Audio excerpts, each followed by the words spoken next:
Hi everyone, I'm Matt Hayter from the Healthy Foot Centre. I hope that you're really well. Do you ever get pain in your calves?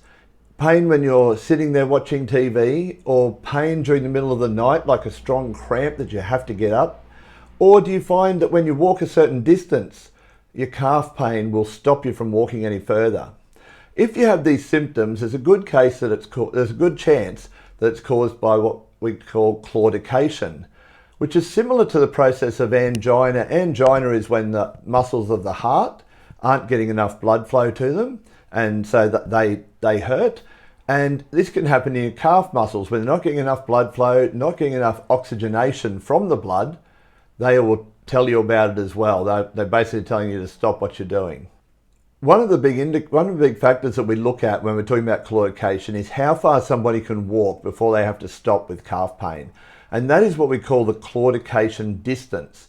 Now, for some people that could be 5 kilometres for a healthy adult, but it can come down to 200 metres, it can come down to 5 metres for some people.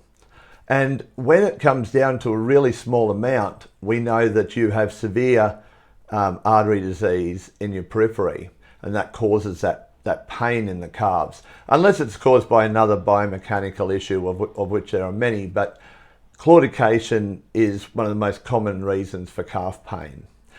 Do you want to know the great news though? That all sounds really dreary. The great news is that it can be reversed to an extent. Now, there are many studies that have found that there are 2 things that can really help with claudication. One of them is increasing your water intake, so hydration. They say drinking up to 2.5 litres per day. I just do want to add a caveat to this.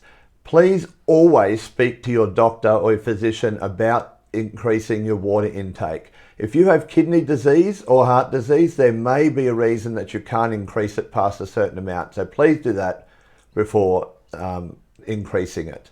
The other factor that's been found to help a lot is a supervised exercise program. So they've found that if you actually push these calf muscles a little bit further, what happens is the blood tends to increase. And there's even been cases where the blood will go around a clot, forming new little arteries if you push it a little bit further. That's called angiogenesis. And there are several studies that have shown this to happen.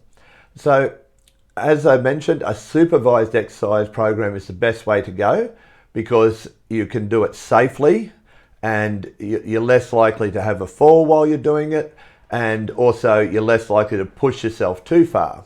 So I would speak to either a physio or an exercise physiologist, always in conjunction with your family doctor as well, to make sure that you're suitable for doing a supervised exercise program, which could really improve your quality of life. So by improving and reducing your claudication, you can actually improve 2 very important things. One is your quality of life. So it will improve the amount you can enjoy your life, because you can get around more, you can walk with loved ones and friends, and you can go to more things. The other one is longevity. They've actually found that by improving the claudication, they can actually extend somebody's life as well.